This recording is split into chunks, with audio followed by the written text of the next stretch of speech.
Work done in collaboration with Charles Boivray and Emmanuel Gouillard in the joint unit between the CNOS and the company Saint-Gobain, and in the lab glass surfaces and interfaces. We are making fundamental research dealing with some applications useful for Saint-Gobain. And an example is building materials. So you can start with dry granular materials, and when you add water up to suspensions, for example, this is plasterboard and mortar, you have to understand the processes of mixing liquid and grains, and at some point you have a small amount of liquid dispersed among the dry grains. So this system is heterogeneous. This is another example. This is the glass batch, so sand grains that enter into the furnace to produce windows. And in all these systems, then you have to understand how the liquid will invade progressively the system. And the fundamental question is, what is the mechanical properties of such systems? So what is known on homogeneous granular systems? First, for the dry granular flows, the inertial number is the right dimensionless number to understand the evolution of the friction coefficient. So for example, for this shear cells, the ratio of the shear stress divided by the normal stress is a friction coefficient that increases with this inertial number. And when you add cohesion, because for me the liquid, the first effect of the liquid is to create capillary bridges and then cohesion. So if you add cohesion, there was numerical work done by Rognon, Pierre Rognon, who showed that the adhesive force is divided by the pressure times the diameter of the grain to the square, define an adhesion number, and basically you find the same in the same configuration. We find the same behavior, so the friction coefficient increases with the inertial number, but depending on the adhesion, you can shift roughly this curve toward upper values. And the question is, what is the rheology of a mixture of these two grains in order to mimic an heterogeneous system? So there is no fluid in the following of this presentation, but I will just mimic the behavior adding cohesion. So I'm doing numerical simulations. So the yellow dot, the yellow spheres are the cohesive one. There is a given amount x, a given fraction x of grains that are cohesive. These are rigid spheres in the dense flow regime, so this is a shear cell, and there is periodic boundaries condition in the 3 dimensions. And I will change the inertial number, the adhesive number, and what's new in this study, it's the fraction of cohesive particles. Since I'm learning quickly, I impose the pressure because it seems to be easier, and I will share the system until I reach a steady regime, which is defined by the linear velocity profile of velocity. And in this system, I will measure the friction coefficient, or actually the ratio between the deviatoric part of the stress tensor divided by the isotropic part. So this is a contact dynamic simulations. Here are some results for 2 different sets of inertial number.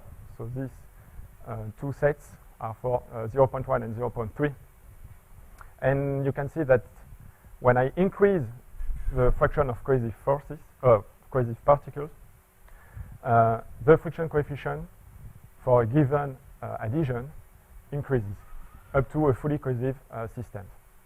And while the friction coefficient increases, the solid fraction decreases to a lower value. So what was previously studied was this line and this line, so the fully dry and fully cohesive systems. How can we model this?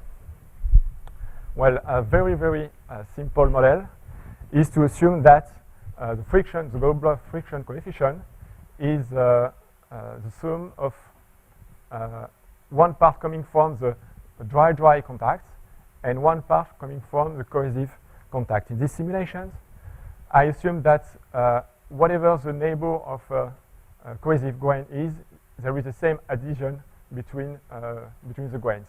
So that's why I put here the probability to have a mixed contact, the probability to have a cohesive contact, and the probability to have a dry-dry contact.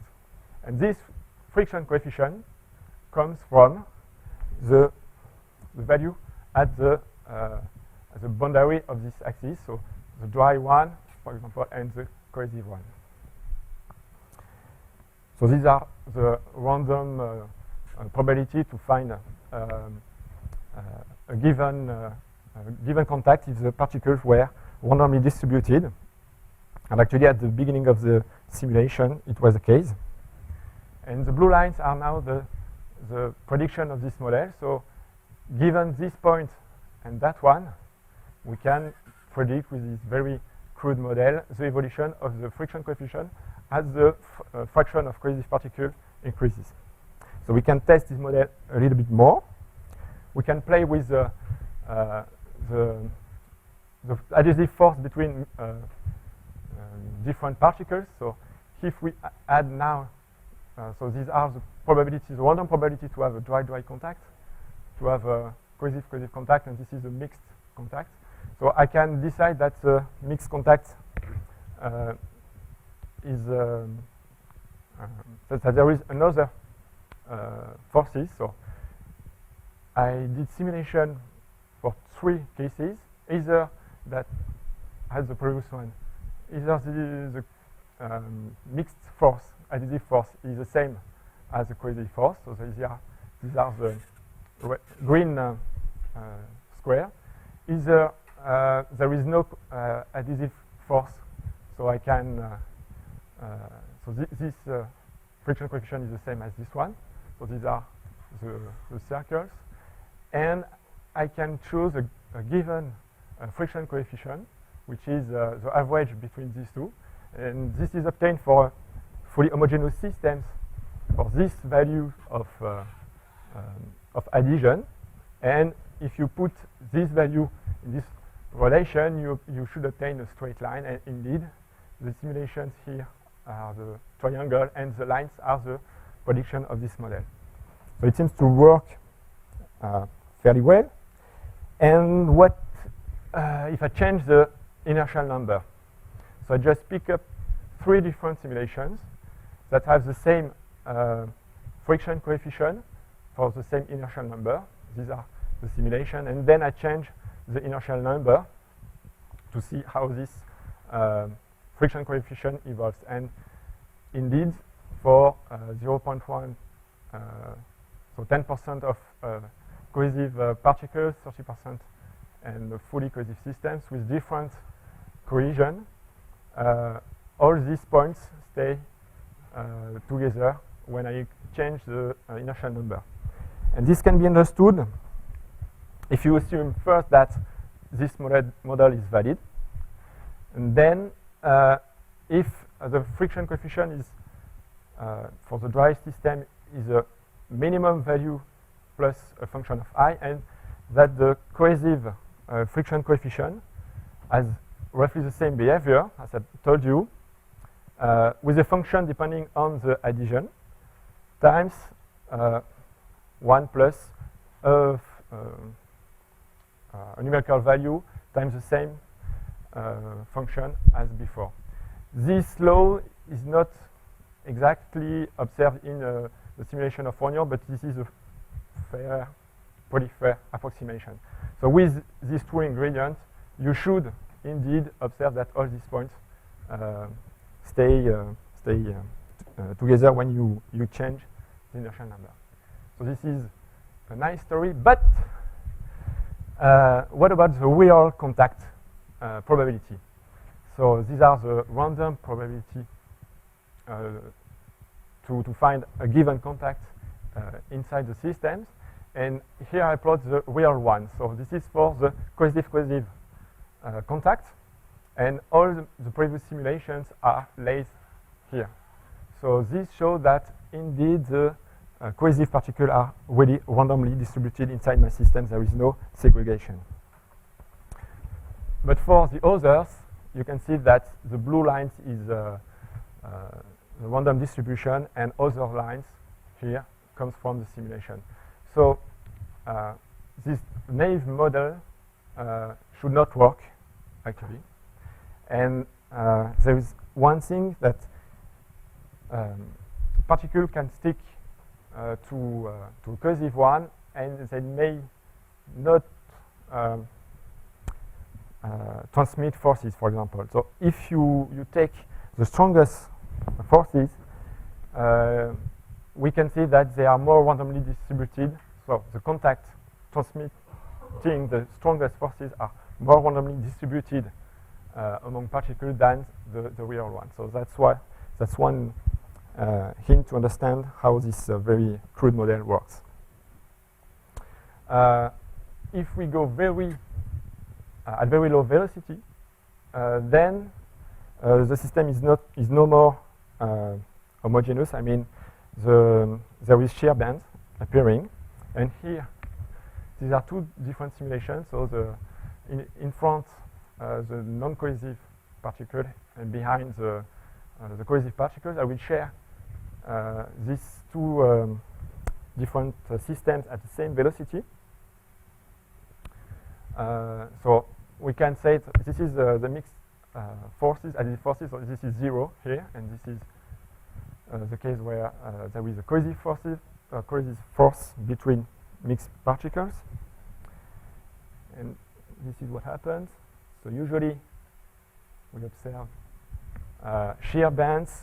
So for example, there's one here, there was one there. And in this case, you can see that the more cohesive, the more homogeneous the system is. And at the end of the simulation, we can still clearly see the initial preparation of the system here. And we can understand a little bit this behavior with this sketch. At the beginning, since I have a layered system, the average friction coefficient is the average of the two microscopic, or the two friction coefficients. So we start from here. And when a shear band appears, so this happened in both systems, this is the position of the shear band in the two systems.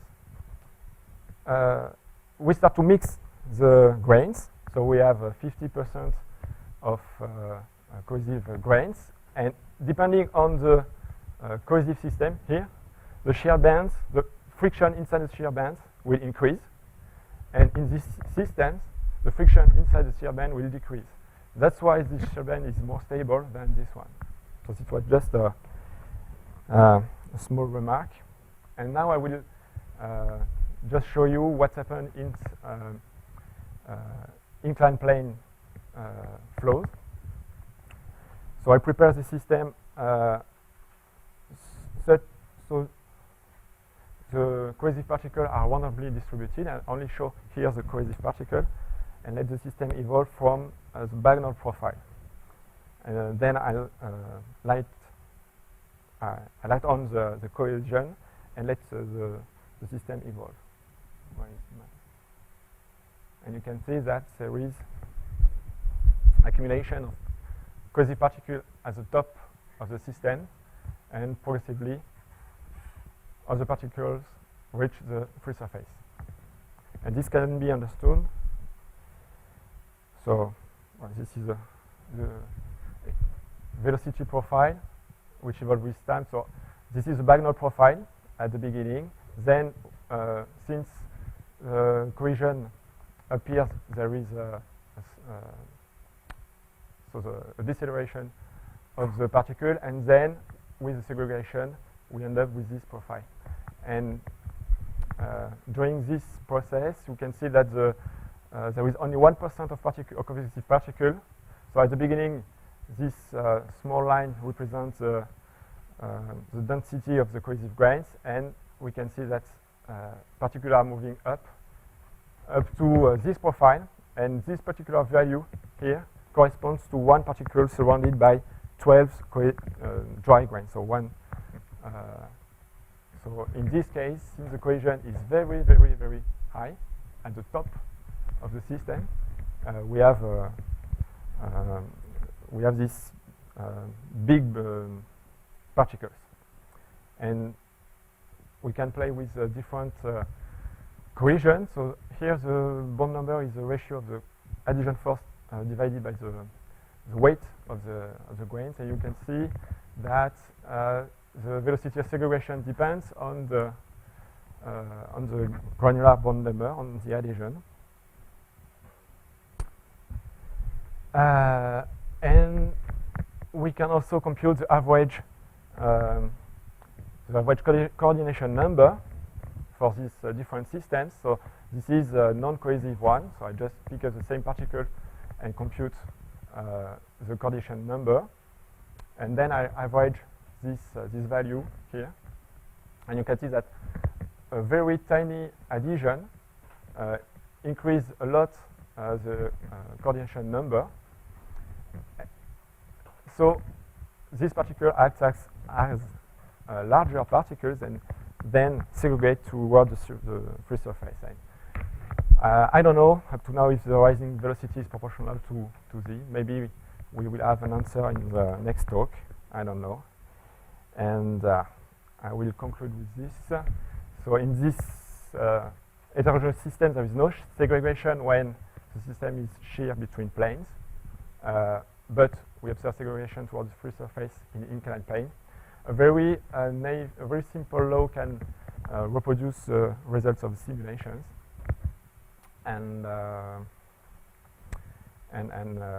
little bit more has to be done to understand precisely the segregation. I thank you for your attention.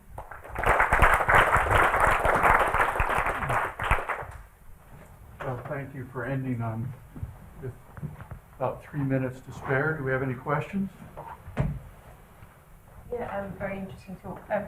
Do you think there's you were motivating it partly by thinking about wetted flows, but in the wetted flows the contacts are not necessarily symmetric. So as the grains come in contact with each other, they would think that they would dry, but as they come away from each other, then they're going to be held together by the capillary bridge. Yes. So there's some kind of asymmetry in terms of the contact.